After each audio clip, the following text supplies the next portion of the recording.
Bismillahirrahmanirrahim. Assalamualaikum warahmatullahi wabarakatuh. Perkenalkan, nama saya Devan Firmansyah Ramadan, NIM saya 11190131. Di sini saya ingin mempresentasikan hasil penelitian PKM Karsa Cipta saya dengan judul Sistem Absensi Karyawan dan Rekap Elektronik Berbasis Mobile atau yang disingkat dengan SAKARMO. Langsung saja menuju slide selanjutnya.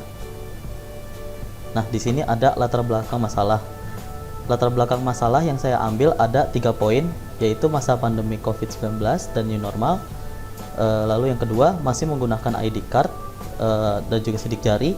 Dan juga yang ketiga, kehadiran fiktif dengan menitipkan ID card. Yang pertama, masa pandemi COVID-19. Karena sekarang kita sedang dilanda masa COVID-19, pandemi COVID ini. Jadi beberapa aktivitas yang misalkan berinteraksi dengan benda, bersentuhan dengan benda, ataupun dengan misalkan kita ingin absensi dengan sidik jari, itu kan bisa menyebabkan penyebaran COVID-19. Untuk itulah saya membuat penelitian ini dengan tujuan untuk menjaga protokol kesehatan.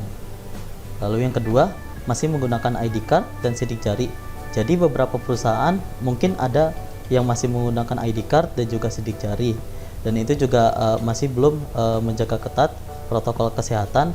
Dan juga poin kedua ini bisa berhubungan dengan perekapan absensi yang mungkin belum otomatis dan juga belum fleksibel. Dan juga yang ketiga, kehadiran fiktif dengan menitipkan ID card. Nah, ini yang paling dikhawatirkan. Jadi beberapa karyawan misalkan ingin menitipkan ID card dan dia ternyata tidak hadir. Nah, ini bisa menimbulkan kecurangan atau manipulasi data. Lanjut, tujuan dan manfaat. Nah, di sini ada beberapa tujuan dan manfaat. Tujuannya di sini ada 3 poin, yaitu sudah pasti menjaga protokol kesehatan di masa pandemi COVID-19, karena kita tidak perlu melakukan sidik jari dan juga menempelkan ID card.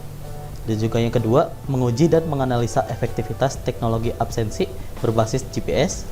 Lalu yang ketiga, mengembangkan teknologi absensi ID card dan sidik jari. Lalu manfaatnya, mengetahui efektivitas disiplin karyawan. Jadi kita bisa benar-benar melihat nih dari mobile efektivitas disiplin si karyawannya ini untuk di bagian absensi apakah bagus atau tidak. Lalu yang kedua, rekap absensi menjadi lebih mudah di sisi adminnya. Lalu yang ketiga, menghindari antrian saat absensi. Lanjut, di sini ada prosedur sistem berjalan. Nah, kurang lebih prosedur sistem berjalannya, jadi di sini ada login dengan nick dan password jika karyawan sudah memiliki akunnya, dan jika belum, karyawan bisa melakukan register di dalam aplikasinya. Lalu setelahnya karyawan bisa melakukan menyalakan GPS. Lalu yang ketiga, karyawan bisa melakukan check-in atau check-out. Jadi kalau misalkan karyawan ingin melakukan absensi atau melakukan absensi dari awal, jadi dia harus melakukan check-in. Lalu tombol akan berubah otomatis menjadi check-out jika nanti karyawan ingin melakukan check-out. Lalu karyawan bisa melakukan matikan GPS dan juga keluar aplikasi. Kurang lebih seperti itu prosedur sistem berjalan pada aplikasi absensi ini. Nah, ini adalah rancangan basis data atau ERD. Kurang lebih di sini ada 4 entitas, yaitu user, absensi, location, dan juga admin. Nah, di sini user ini berelasi dengan absensi. User melakukan absensi, dan absensi ini berdasarkan lokasi yang diinput oleh admin. Kurang lebih ada 4 entitas ini. Lalu rancangan basis datanya kurang lebih seperti ini. Untuk field-fieldnya dan juga tabelnya ada 4, yaitu ada user, ada admin, ada absensi, dan juga ada lokasi. Lalu untuk use case diagramnya kurang lebih seperti ini. Jadi dari aktor si admin akan hanya melakukan menginput data lokasi. Lalu yang kedua, user atau karyawan. Jadi karyawan ini bisa melakukan beberapa action seperti login, register, dan juga lupa password. Nah, saat user melakukan login, langsung muncul beberapa menu, yaitu bisa melakukan absensi, bisa melihat pengaturan, dan juga bisa logout. Jika menuju pengaturan, user bisa melakukan ganti password atau ganti zona waktu sesuai dengan zona waktu yang ditempati oleh karyawan. Nah, kurang lebih seperti ini anggaran biayanya. Jadi di sini ada beberapa perincian, yaitu peralatan penunjangnya kurang lebih biayanya 8.600.000. Lalu ada bahan habis pakai kurang lebih 1.600.000, dan juga perjalanan dan transport kurang lebih 450.000, dan lain-lainnya 730. Di total kurang lebih 11.491.500. Nah, ini adalah jadwal kegiatannya. Kurang lebih untuk pembuatan aplikasi ini sekitar 4 bulan lebih. Nah, di sini ada 5 step yang harus dilakukan, yaitu pengambilan data dan penyusunan laporan kurang lebih 2 minggu, desain perangkat lunak kurang lebih 4 minggu, pengkodean dan implementasi kurang lebih 4 minggu, pengujian program kurang lebih 5 minggu, evaluasi dan perbaikan kurang lebih 5 minggu. Nah, ini adalah tampilan awal aplikasi. Seperti aplikasi pada umumnya, jadi saat karyawan membuka aplikasinya langsung muncul loading screen, kurang lebih seperti ini. Nah, di sini ada 2 tampilan, yaitu tampilan register dan tampilan login. Kurang lebih untuk tampilan register, di sini ada 4 form, yaitu masukkan nick, email, masukkan password, dan juga konfirmasi password.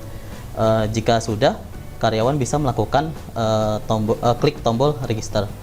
Dan jika data karyawan tersebut sudah mendaftar, karyawan juga bisa langsung ke login sekarang, yaitu hanya memasukkan nick dan juga memasukkan password. Dan juga kalau misalkan si karyawan lupa nih dengan passwordnya, jadi karyawan bisa langsung klik tulisan lupa password yang ada di bawah form masukkan password. Nah, ini adalah tampilan lupa password, kurang lebih seperti ini tampilannya. Jadi karyawan harus memasukkan nicknya terlebih dahulu, emailnya terlebih dahulu, dan juga kode verifikasi yang ditampilkan. Nah, jika pengguna sudah mengisi data verifikasi, pengguna bisa langsung menekan tombol reset password, dan setelah itu pengguna akan mendapatkan password baru yang dikirimkan via email. Lanjut. Nah, di sini adalah tampilan awalnya atau tampilan home. Jadi di sini adalah tampilan untuk karyawan melakukan absensi. Nah, untuk yang titik biru di dalam Maps itu adalah posisi karyawan. Nah, jika posisi karyawan itu sudah berada dalam jangkauan area yang berwarna merah itu, karyawan bisa melakukan check-in atau check-out. Dan juga di tombol kiri yang out itu adalah untuk merefresh. Jika misalkan karyawan ternyata sudah merasa di area jangkauan nih, tapi ternyata aplikasinya belum memasuki area jangkauan, jadi karyawan bisa langsung klik refresh saja. Dan juga di tombol sebelah kanan out, tombol ini digunakan untuk melakukan upload surat sakit maupun surat izin jika terdapat karyawan yang ingin melakukan izin tidak hadir. Dan juga tombol sudah pasti check out ataupun check in. Di sini posisinya jika karyawan sudah melakukan check in, tombol akan berubah menjadi check out. Dan juga kurang lebih ada di bawahnya detail-detailnya seperti jamnya, statusnya apakah dalam jangkauan atau tidak, nicknya, nama karyawannya, harinya, jam masuk dan juga jam pulang. Lanjut. Nah, di sini ada 2 tampilan, yaitu tampilan profil dan juga data absensi per bulan. Nah, di sini di tampilan profil terlihat namanya, nicknya, dan juga departemennya. Lalu di situ ada 3 menu, yaitu ganti zona waktu, ganti password, dan juga logout. Yang di kanan data absensi per bulan. Jadi Data yang ditampilkan ini adalah data per hari dari bulan yang dipilih sesuai keinginan. Jadi karyawan bisa melihat histori absensinya sesuai dengan keinginan. Dan di bawah tanggal-tanggal tersebut terdapat tanda di mana karyawan sudah melakukan absensi, yaitu berwarna biru, berwarna merah, dan juga yang lainnya.